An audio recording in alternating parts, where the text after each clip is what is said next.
Hey guys, so today we're doing a royal blue marble set. I'm starting off by using pH bond on the nails, and then I go in and use ProBond, which is a primer. I prime both hands and then I prime one hand at a time before laying the acrylic. I'm using a blue powder by Glam and Glits. I'll have the exact name of it listed in the description. I can't think of the name of it right now. And I always start off with a clear base on my nails when doing colored acrylic. This makes it easier for me to remove the colored acrylic without removing the whole nail. And it also prevents the nail from being stained from highly pigmented colors. I almost always use a 2-ball method. I go in with one medium bead and I work it down all the way to the tip, and then go in with a smaller bead towards the cuticle. And you can always add more if you need to build your apex. And you just follow the same method for each nail.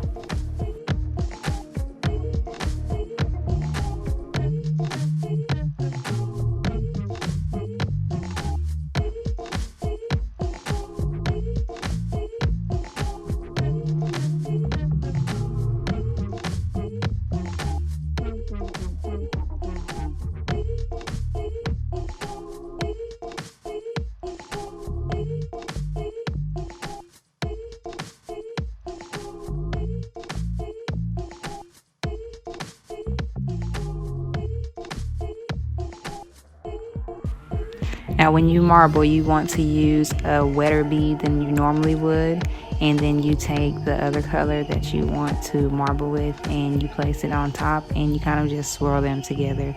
Here I'm just using the royal blue and white and following the same method all the way down the nail until the whole nail is completely covered.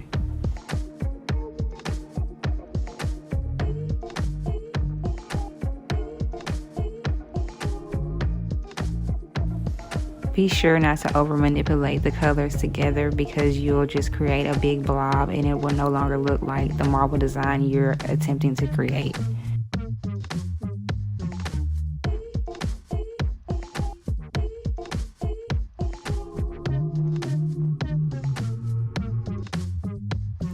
You always want to encapsulate your colored acrylic designs in a crystal clear powder.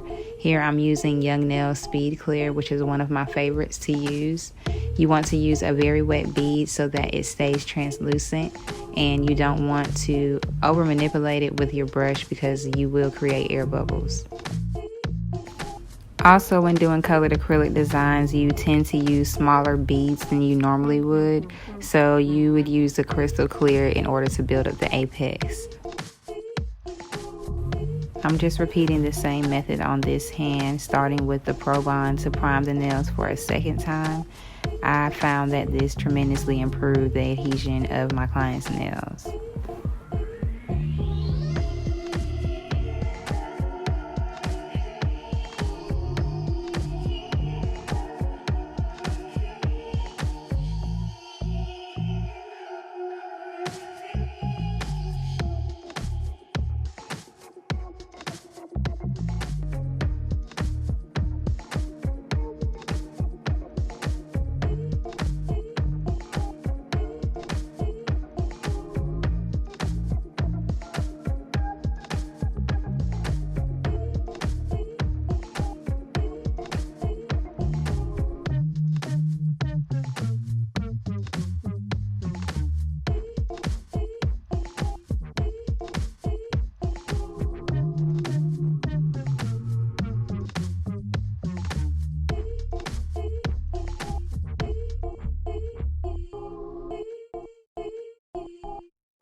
Now for shaping, you always want to be sure to hold the client's skin back to prevent cutting them.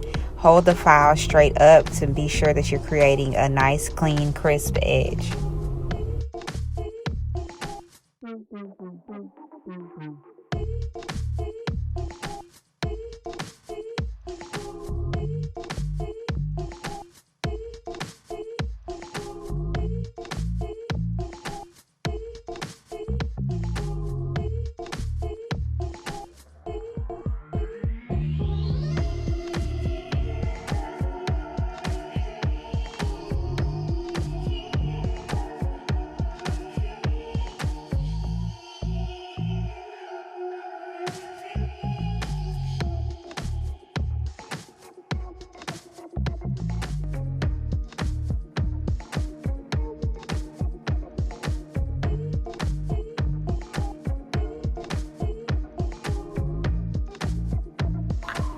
I always flip the client's hand over so that I can look at the nail from their perspective. I measure them this way and I file the top and make sure they're all straight and even.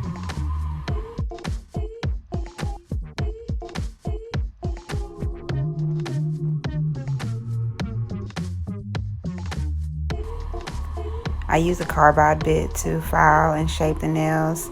I don't use this bit anymore. I use another one that I just got. It's a little bit more narrow at the tip, so I'm able to get closer to the cuticle without the danger of cutting the client's skin.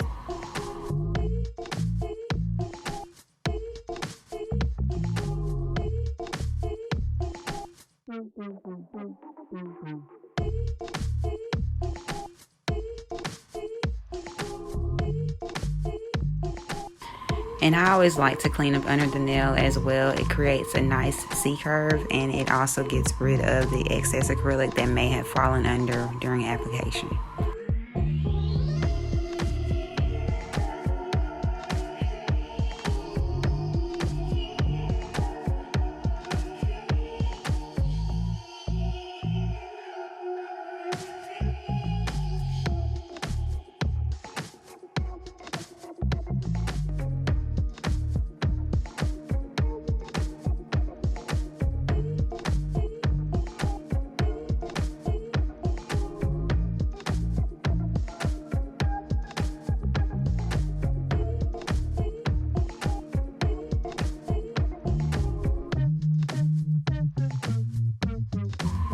Here I'm using rhinestone gel by Creation, and whenever you're using larger stones or bigger pieces of jewelry to put on the nail, you always want to use more of the gel. You want to use a bigger glob so that it can sit in it.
Right here, I'm using foil gel glue. I'll have the name of the brand listed below, and I'm just drawing a simple marble design.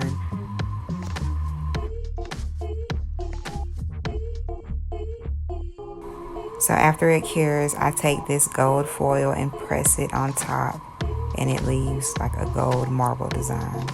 You can find this foil literally anywhere: Amazon, Etsy, eBay, any nail supply store.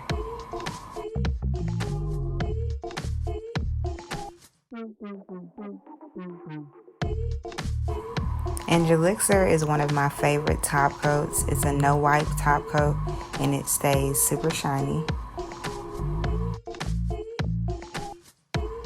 And there you have it, a royal blue marble set with gold accents by yours truly.